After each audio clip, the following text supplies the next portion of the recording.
Welcome to another episode of Casual Mondays. I haven't really done the like, subscribe, comment thing yet, so I just did it. Please like, subscribe, comment. Me and Daniel work on this together to hopefully bring some tips, tricks, stories to inspire you to be a creative entrepreneur. Okay, cool, great, thanks. So I've had a lot of amazing feedback. I've had a lot of one-on-ones with people, but what I did this week was I actually went on Instagram and I asked for some topics so I can definitely make sure that it's not just what I think needs to be spoke about, but what you need to spoke about. So I'll read off a couple. First one, money transparency. That's a big one. I mean, that's a really interesting, it's not really a question, more of a statement, but I can work with it. How to grow and improve as an artist. I'd love to speak on that one. I don't know, I mean, again, I consider myself a creative more than an artist, but I can definitely speak on that. The history of Harry B. How you found your passion and became who you are today. Oh, that's sweet. Best practices on how to kindly fire a client. I think actually Daniel asked me that question once. And also dealing with difficult, needy clients while keeping your sanity. It's just a couple. I mean, I literally just posted it, so I'm sure some others will roll in. Oh, wow. Your first big hit. What campaign made you know you got it? My first big hit. Well, that's interesting. There's a saying in advertising, you're only as good as your last ad.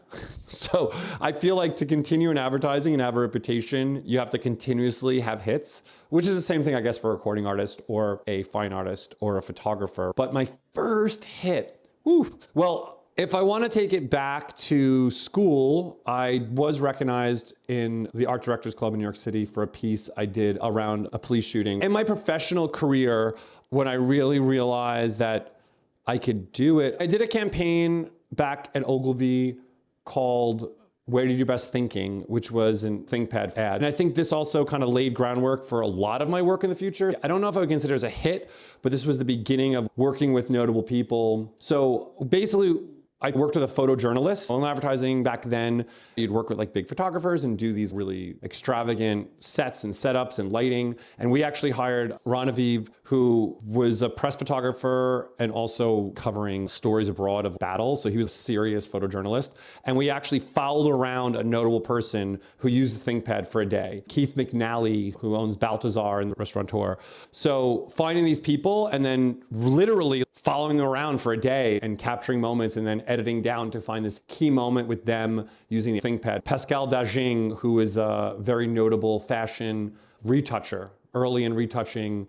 He worked with Stephen Klein and very famous photographers. It was a unique campaign, a really extreme situation. We covered this scientist who was studying global warming. In Alaska, he was studying bird patterns and showing that birds were migrating earlier and earlier because it was getting warmer. And we went to Barrow, Alaska, which is like the northernmost part of the United States. Everything there is imported. It was a dry town, which is odd. At night, there was nothing to do. And we went out to this scientific base where he was doing his work, and it literally looked like X-Files. It was like this army base out in the middle of nowhere with those kind of like round barracks.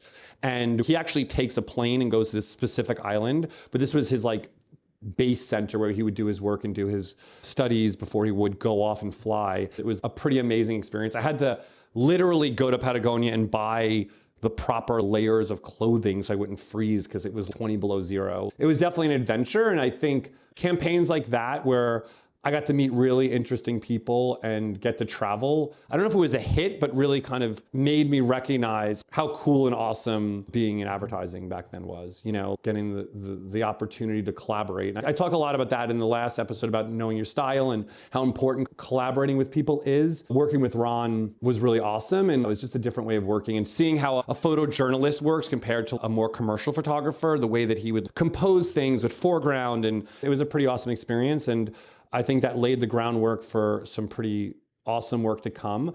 At Berlin Cameron, I had a lot of fun. I did a campaign for Lincoln Mercury, for this Lincoln, and believe it or not, it was the beginning of them having a push button start. Now, obviously, I'm dating myself, that's pretty common. But we did this like push button start kind of moment where it felt like a spaceship taking off. I got Cat Power to do a cover of Ground Control to Major Tom. I guess put that song here because I always forget what the song is. But anyway, so that was kind of cool again to kind of take a very broad project, but get to work with an artist that I thought was cool and interesting. And then bring us to the 88. My first client was my hit. I don't know, working in advertising was weird to me. Like, I enjoyed the process of that ThinkPad ad and also getting to go on these big productions in White Sand Desert and shoot the car in the middle of the salt flats and, high production. But it was really weird to put this thing in the world and not understand the effect it had.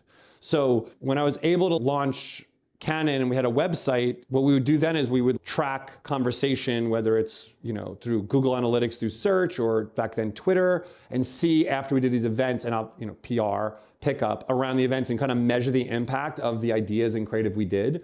So I really felt that coming together was like a turning point for me, and it was a turning point in the industry. I just instinctually lined up with it. I just felt that's where I wanted to be and laid the foundation for where I am today. Community building, working with creators and makers, not doing just campaigns, but understanding how to create an ongoing relationship and narrative between a brand and the people that covet it. From there, I guess I'm here today doing Bright Colors and kind of working on that with Tommy and I have a couple new projects I'm pretty excited about, but I can't talk about yet. I hope that answers the question. I don't know if I have that number one. I mean, yes, I've won awards for work over the years, but the hit to me was more of a personal hit of defining my style of working and where that has come out over the years. Hope this is helpful.